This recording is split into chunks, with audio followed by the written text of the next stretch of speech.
Hey guys, இன்னைக்கு ஒரு விஷயத்தை பற்றி நான் பேசணும்னு ரொம்ப நாளாக நினச்சிருந்தேன். ரொம்ப நாளாக கிடையாது, இந்த 2 நாளாக. அது என்ன விஷயம்னா, நம்ம பராசக்தி டேரக்டர் சுதா கோங்கராவை நம்ம வறுத்தெடுப்போம்.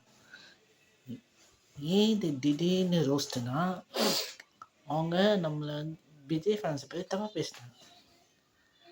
ஏன்டா பேசினாங்க அப்படின்னு கேட்டால், பராசக்தி படம் ரிலீஸ் ஆன 4-5 நாள்லேயே அவங்க நம்ம பரத்வாஜரங்கனோட ஒரு இன்டர்வியூக்கு கூப்பிட்ருக்காங்க. இவங்க போயிருக்காங்க. இவங்க அந்த இன்டர்வியூவில் என்ன சொல்லியிருக்காங்கன்னா, லைக் இந்த மாதிரி விஜய் ஃபேன்ஸ் சரியான ரவுடிங்க, சரியான பொறுக்கிங்க, அவங்களால தான் எங்கள் படமே சரியாக ஓடலை, அவங்க கிட்டத்தட்ட ஃப்ளாப் ஆயிடுச்சு அப்படின்னு தான் சொல்கிறாங்க. சுதாங்க, நீங்கள் ஒன்று புரிஞ்சுக்கணும். என்னென்னா, ஒரு படம் ஓடணும்னா ஃபஸ்ட்டு ப்ரமோஷன் கரெக்டாக பண்ணிருக்கணும். ஒரு டீசர் ஆகட்டும், ட்ரெய்லர் ஆகட்டும், first single, second single, third single, இந்த மாதிரி நிறையா இருக்குது. இந்த நிறைய விஷயங்களை கரெக்டாக அக்யூரேட்டாக பர்ஃபெக்டாக பண்ணணும். அது வியூஸ் வருதோ வரலையோ அதை பற்றி கண்டுக்காமல் நம்மளோட ஒர்க்கை சிறப்பாக தரமாக கொடுக்கறது தான் ஒரு மூவி டேரக்டரோட மிகப்பெரிய சிறப்பு. அதுக்கப்புறம் இந்த மேம் பண்ண சேட்டையெல்லாம் என்னன்னு பார்ப்போமா? ஃபஸ்ட்டு துளசின்ற ஒரு தமிழ் பாக்ஸரை, அவங்களோட உண்மையான ஸ்டோரி தான் இந்த இறுதி சுற்றோட படம், சரிங்களா? அந்த சுதா மேம் என்ன பண்ணியிருக்காங்க, அந்த மேடமோட கதையெல்லாம் கேட்டு எடுத்து எழுதி வச்சு ஒரு கிரெடிட் இது கூட தராமல் அவங்க மட்டும் மிரட்டிருக்காங்க அந்த மேடமை. எப்படி, எனக்கு கமிஷனர் தெரியும், நான் இது பண்ணிக்கிறேன் அப்படின்னு சொல்லி அவங்கள மிரட்டி இதுலேருந்து வராத போயிடு அப்படின்றாங்க. ஒரு இத்தனோண்டு கிரெடிட் கொடுக்குறதுக்கு இவ்வளோ இது மிரட்டணுமா? எவ்வளோ கேவலமாக இல்லை? அதை கூட விடு. நீ பராசக்தியில் ஒரு படம் பண்ணி ஐயோ அறுத மொக்க, சுரியான அறுத மொக்க. ஏன் இதை நான் அறுத மொக்கன்னு சொல்கிறேன்னா, ஃபஸ்ட்டு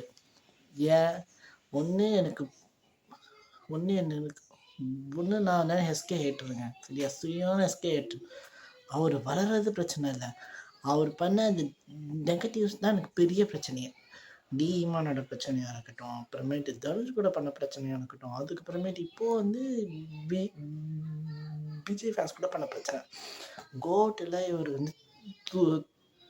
துப்பாக்கியாக வாங்கிட்டார், சரிங்களா? வாங்கிட்டனால தான் சரி ஓகே, நான் கூட நினச்சேன், சரி ஓகே துப்பாக்கி வாங்கிட்டாரு, சரி ஓகே என்னமோ போட்டோம் போ அப்படின்னு சொல்லி நானும் கொஞ்சம் விட்டுட்டேன். நான் சரி ஓகே இவரை கண்டுக்க வேணாம் அப்படின்னு சொல்லிட்டு நானும் விட்டுட்டேன். விட்டதுக்கப்புறம் இவர் ஆடினார் பாருங்க ஒரு ஆட்டம், யூ சாமி மறக்கவே மாட்டேன். அதுவும் பராசக்தி ஆடியோ லான்ச்சில், நடக்காத ஆடியோ லான்ச்சுக்கு ப்ரோமோ வேறு இல்லை சன் டிவியில். எப்படி இருக்கும் எங்களுக்கெல்லாம் அப்படியே பத்திட்டு இருக்குது எங்களுக்கெல்லாம். சன் டிவி இவ்வளோ முக்கியமாக பண்ணுவீங்க ப்ரமோஷனு?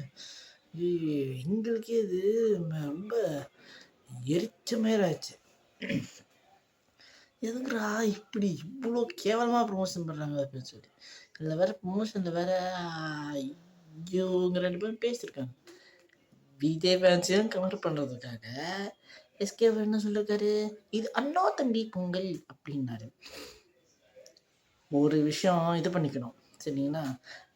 எதுக்கு நீங்கள் ப்ரீபான் பண்ணீங்க? இன்னைக்கு ரிலீஸ் ஆக வேண்டிய படத்தை ஜனவரி 10 உட்காந்து போட்டு விட்டாங்க. எதுக்கு அது பண்ணணும்? இதுவே மற்ற ஆக்ட்ரஸாக இருந்தால் அவங்க என்ன பண்ணிப்பாங்க, ஓகே தளபதி வருது, கொஞ்சம் 10 நாள் தள்ளி வைப்போம் அப்படின்னு அவங்க பெருந்தன்மையாக 10 நாள் தள்ளி வைப்பாங்க. இதுக்கு நான் ஒரு எக்ஸாம்பிள் நான் ஒன்று சொல்கிறேன். என்னன்னா, ஜனநாயகன் படம் கேஸில் போயிட்டுருக்குன்னு சொல்லி நம்ம கலைப்புலி தானம் சார் பெரிய படம் இந்த பொங்கலுக்கு ரிலீஸ் பண்ணலாம் அப்படின்னு பிளான் பண்ணி ஐடியா பண்ணி எல்லாம் ரெடி பண்ணிட்டாங்க. எல்லாம் ரெடி ஆனதுக்கப்புறம்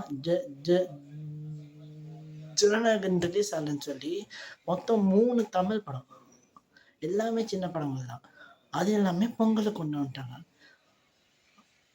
ஜீவோட தலைவர் தம்பி தலைமையில்னு ஒரு படம், அந்த படத்தை வந்து Jan 30 இருந்தது 14 கொண்டு வந்துட்டாங்க. ஏன்னா பொங்கல் கொஞ்சம் நல்ல கலெக்ஷன் வரும் அப்படி இப்படின்னு சொல்லி எடுத்துன்னு வந்துட்டாங்க. இப்போ அந்த படம் சூப்பர் டாக்ஸில் போயிட்டு இருக்குது, பாசிட்டிவாக போயிட்டுருக்கு. இந்த படம் எடுத்துன்னு வந்துட்டதால தானு சாரே பெருமிதமாக அடுத்த ரிலீஸ் டேட்டு நாங்கள் வந்து அனௌன்ஸ் பண்ணுறோம் அப்படின்னு பெருந்தன்மையாக வெளில வந்துட்டார். எல்லாம் யாரால? தளபதியால். சரிங்களா? அவரோட ஒரு படம், எப்படி அவரோட ஒரு படம் வந்து நாங்கள் ப்ரமோஷன் பண்ணி ரிலீஸ் பண்ணால் போதும், அவ்வளோதான். சின்ன படங்க எந்த படமும் கிட்ட கூட வராது. அந்த அளவுக்கு நாங்கள் தான் கெரியன் உச்சம்னு தட்டி சொல்லிப்போம். அந்த அளவுக்கு நாங்கள் வந்து கெரியன் உச்சம்தான். சரிங்களா? இவ்வளோ பேசிட்டு இப்போ வந்து அண்ணன் தம்பி பொங்கல் அப்படின்றாங்க.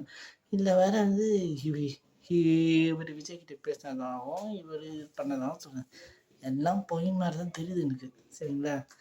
இப்போ தான் எனக்கு சுதா மேலேயும் எஸ்கே மேலேயும் பயங்கரமான ஒரு ஹேட் உருவாக ஆரம்பிச்சிச்சு. சரிங்களா? எப்போ சுதா மேமா எப்போ சுதா வந்து இந்த மாதிரி எங்கள் மேலே பழி போட்டுச்சோ அப்போதுலேருந்தே வந்து இவங்க மேலே எனக்கு வெறி ஆயிடுச்சு. இப்போது கிடைச்சா மாட்டலாம், இப்போ கிடைச்சா பொறுத்து எடுக்கலாம் அப்படின்னு சொல்லி ஒரு ஐடியாவில் இப்போதைக்கு இருக்கும். சரிங்களா? இப்போ வந்து இதுதான் ட்ரெண்டிங்காக போயிட்டுருக்கு. நம்ம மீன் பாய்ஸ் எல்லாருமே சேர்ந்து அவங்கள அவருக்கு ஒரு தனியாக இருக்கட்டும், அவங்க சும்மா சாமியாக ஒருத்தர் இருக்கிறாங்க. விஜய் ஃபேன்ஸ் கிட்ட வம்பு வச்சுக்கவே கூடாது. அப்படி வம்பு வச்சுக்கிட்டா நாங்கள் என்ன பண்ணோம் ஏது பண்ணோன்னு தெரியாது. ஏதாவது ஒன்று பண்ணிட்டு போயிட்டே இருக்கோம், அவ்வளோதான். சரிங்களா? இதுதான் தோணுச்சு. இன்னொரு விஷயமும் சொல்ல தோணுச்சு. என்னன்னா, அதே பராசக்தி ஆடியோ லான்ச்சில் என்ன பண்ணாங்க, இந்த மாதிரி வந்து ஜனநாயகன் பார்த்துட்டு நீங்கள் வந்து பராசக்தி பாருங்க அப்படின்னு சொன்னாங்க. அந்த மூடில் தான் பாதி விஜய் ஃபேன்ஸ் இருந்திருக்காங்க. ஏன்னா இவங்க சொன்னாலும் நம்ம இப்படி போகலாம் அப்படின்னு சொல்லி இவங்களும் பிளான் பண்ணியிருப்பாங்க. பட் ஜனநாயகன் வந்து இந்த சென்ட்ரல் போர்டு ஃபிலிம் சர்டிஃபிகேட் ஜவ்வு மழை எடுக்கிறாங்க. அப்படின்னா தான்டா சமைச்சு வச்சுக்கிறீங்க மாதிரி தான் எனக்கு ரொம்ப எக்ஸைட் ஆகாது. Okay, come back to topic. வா பேசி சாமி நம்மளை போய் தப்பாக சொல்லிட்டாங்க. விட்டுருவோமா? நம்ம விட்டவே மாட்டோம், சான்ஸே இல்லை, விட்டவே மாட்டோம். தென் நெக்ஸ்ட்டு இது ஒன்றா, இன்னொன்று ட்ரெய்லர் லான்ச் பண்ணி எப்படி 1 மணி நேரத்தில் 20 million. How it is possible? எப்படி இது பாசிபிள்?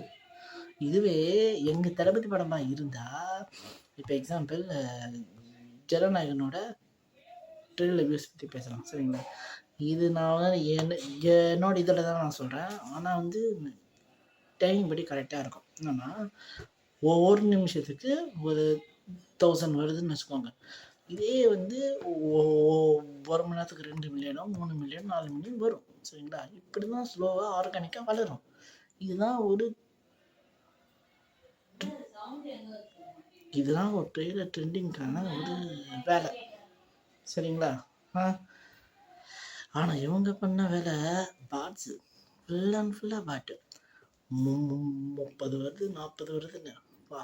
அதுக்கப்புறம் பராசக்தி ரிலீஸ் ஆன டேட்டில் என்னென்ன வந்து வேலைகள்லாம் பார்த்தாங்க தெரியுமா? இதெல்லாம் நினச்சா கூட சிரிப்பாக வருது. என்னென்னா, இந்த மாதிரி குரோம்பேட்டையில் பெட் தேட்டர் உங்களுக்கு தெரியும். அந்த ரோடே வந்து ஹவுஸ்ஃபுல் ஆகிடுச்சாமா. ஹவுஸ்ஃபுல் ஆகி ஃபுல்லாக டிராஃபிக் ஆகிடுச்சான். ஐயோ சாமி, எனக்கு இது மீன் தான் இருந்துச்சு. ஐயோ சாமி, கூட்டின்னு போங்கடா அவனை அப்படின்னு சொல்லிட்டு அந்த மாதிரி தான் எனக்கு லிட்ரலி தோணுச்சு. வறுத்துட்டுருக்குன்னா ஃபுல்லாக வறுத்துருக்கலாம். எனக்கு இப்போதைக்கு இப்போல தான் அந்த ஐடியாவே வருது. ஓகே, இப்போதைக்கு என்னால் பேச முடியுமா, நான் எவ்வளோ ராக் என்ன கொடுக்க முடியுமோ கொடுத்துட்டேன். சரிங்களா? உங்களுக்கு இந்த வீடியோ பிடிச்சிருந்தா please like and support and share to SA Vlog. Thank you.